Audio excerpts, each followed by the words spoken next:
Powerhouse, China, day 1. Let's go. What is up guys? So, ito na ang pagpunta natin ng China. Kasama natin si Boss Kurt. Boss, kamusta? Mga kayelo, samahan nyo kami. Punta tayo sa China. Tingnan natin yung production doon. Tingnan natin, check natin lahat. Mga bago nating improvement. Tara, sama kayo sa amin. Woo! Ito na. First out of the country. Let's go. Name. Sheesh! Alphard Gaming. Let's go. Boss, ilang kama tayo? Ha? Ilang kama tayo? Tig-isang room tayo. Ay, katigisa. Alam ko, tabi na tayo. Hindi ako natabi sa lalaki. Balita ko, sabi niyo po, si iwanan ka rin doon. Uy! Hindi niya nga alam ko yan na wala siyang return ticket. Yung babalik ba? Boss, meron! Hindi, wala bro. Dami ticket yun. Patay! So before tayo umalis, may pupuntahan muna tayo.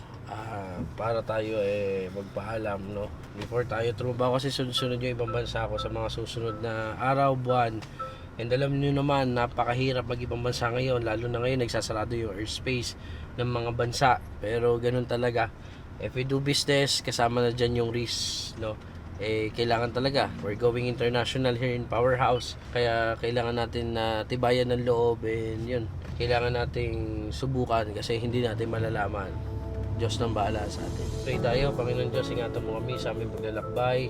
Pagtagumpayin mo kami, bigyan mo kami ng magagandang bagay. Tulungan mo kami sa bawat namin makakasalamuha, daraanan, pupuntahan, ingatan mo kami, patnubayan. In Jesus' name, amen. Amen. First out of the country ko to. Sabi ko sa asawa kanina, dapat kasama siya sa paghahatid, tapos magyayakapan kami doon ng mga bata, tapos mag-iiyakan. Pero 3 days ka lang mawawala. Sobrang bata ko kasi nung nag-partnership ako international, no? So isa sa, siyempre, sabi naman natin na ang ating mga partners is most of the time nasa China. Lahat naman, even this vehicle, most of parts nito, 70% is sa China nanggagaling. So iba yung technology. Nung nagsisimula ako dyan, bata pa ako nung pumunta ako sa China, ang tatay ko umiiyak pa kahit na 5 araw lang ako mawawala. Kasi alam ng tatay ko na syempre bilang bata, out of my comfort zone. Hindi naman yan mga pangkaraniwan na bansa, hindi ko pa rin alam kung paano ganito ganyan. So sobra total risk, di ba? Pero yun, pag tinibayan mo, may mararating ka talaga. Ako medyo nakakabahan kasi first time kong lalabas ng Pilipinas.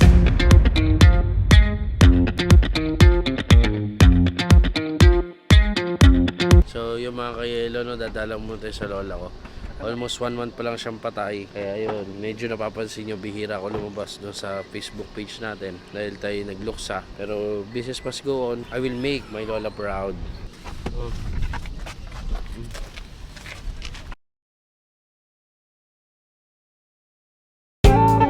Pero Bakit parang ako walang pera dito sa konti lang dito sa kabilang dami? syempre dahil kasama ka, business class yan. Please go.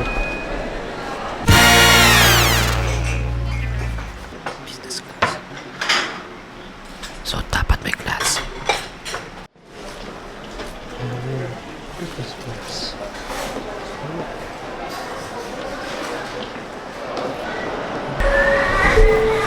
So yun guys, boarding na tayo. And medyo maulan. Yun si boss. Yun, so boss, boarding na. Let's go. Boarding. Boss, thank you sa experience ng business class. First out of the country, business class agad. Galing kami ng lounge kanina. So enjoy. Only show mine.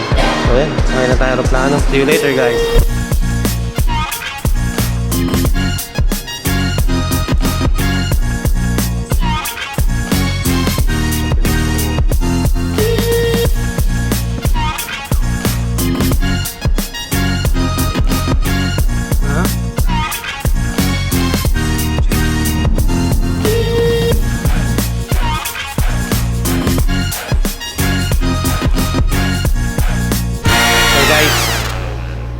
Guys, nandito na tayo sa production area, boss. Parang sanay na sanay ka na dito. So actually, bago naman tayo nag-supply nito, nakikita natin and then pinag-aralan natin kung paano siya binubuo from part to part, no? Hanggang sa maging isang buo siya. So we have here the steel frame of our machine, and then from that, ito na yung mga inuuna nating ilagay, and then from that hanggang makumpleto, and then kapag okay na, we will set the program, and once we set the program, we will run it through days to ensure na okay, and then after that is the time na i-ship na siya sa Pilipinas. So with this is already improved machine of powerhouse. We have changed a lot through the years, no? So yung mga na-encounter natin noon na mga issue, mabilis nating binabago, and now we are close to perfection. Yun, naubusan ako yung English kasi dami English kasi nung mga kasama natin dito.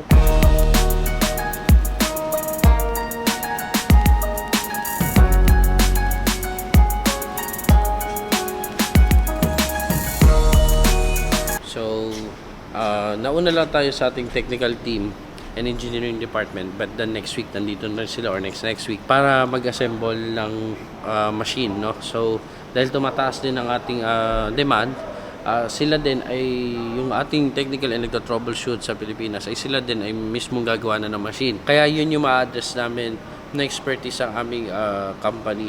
We can also assemble our own machine, but then we cannot do it in the Philippines because we have lack of materials, lalo na sa mga pangkat and then sa availability ng spare parts. Kung dadalhin namin sa Pilipinas ay matatagalan, masahaba yung production, and we want to make it quick. Kaya dito natin siya ginagawa. But then dito pag ginagawa natin, even our technical and engineering department are now under training on how to build the machine from A to Z up until na mabuo at tumakbo ito, para sa ganon mas madali at maging expert sila sa pag-troubleshoot at sa pag-maintain. Based on our feedback and survey, okay naman na naging performance ang ating engineering and technical department sa Pilipinas. Yet we don't stop there. We want more improvement. So marami kayong mapapansin na pagbabago sa aming machine, and also we have to maintain kung ano yung tibay niya, because for the past 3 years we have running machines and there's still repeat client. Do you have running machine right now? So Ayan, makikita boss. nyo, nandito yung ating mga machine na isi-ship sa Pilipinas and under production.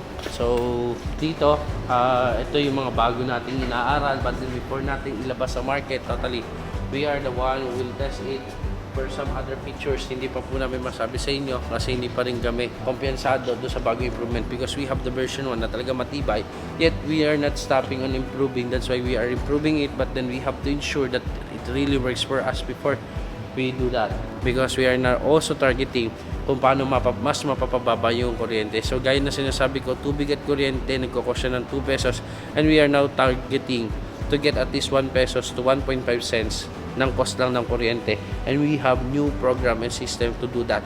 Patuloy nating hinuhubog yung kasanayan natin sa paggagawa at pag-maintain at pag-troubleshoot ng machine, because that really matters. And we also have a strong partnership here in China that if it will be lack of manpower somehow, we have different foreign partners to help us to troubleshoot. So bigyan ko na idea. Let's say this part, we encounter problem on this, and then medyo magiging mabago siya sa technical and engineering department namin sa Pilipinas. This brand, Danfoss, is under our partnership. So we can ensure that we will give us a backup support on how to do a troubleshoot. But then the most important among all this, the most important is that they can give us a replacement of the parts. So only a replacement for the next 12 months under warranty sa client namin. So strong support na binibigay nila sa amin, because we are their top business partner and exclusive partner in the Philippines. They will give us a huge support for our parts so that we can maintain our good credibility and we can maintain a long-lasting partnership together with our foreign partners and together with our Filipino clients. Pansinin nyo, this machine use single phase for the 1-tonner.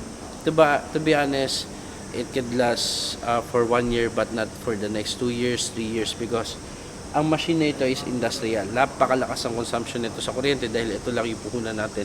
And then, can you imagine that this single entrance of electricity will absorb the 24/7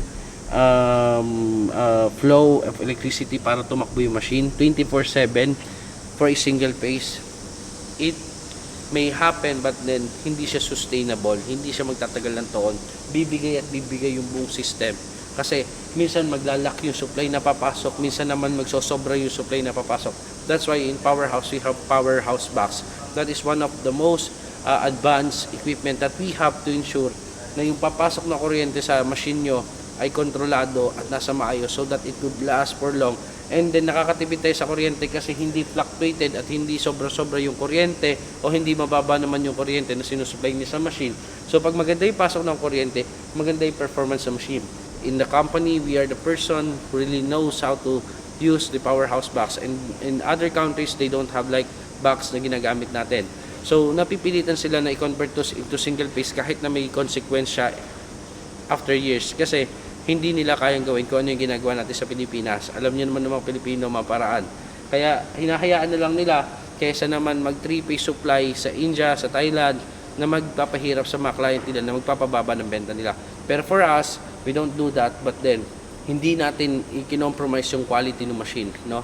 So mapapansin niyo rin ang compressor na ginagamit ng ibang supplier sa India, Thailand is the Kaplan. To be honest, you can have your background check kung ano yung pinagkaiba ng Kaplan sa Bitzer. And this is far different. Bitzer will always be my top choice. And yun yung binibigay natin sa client. For more than 3 years and then for more than 20 years na nila ginagamit ang mga machine na ito.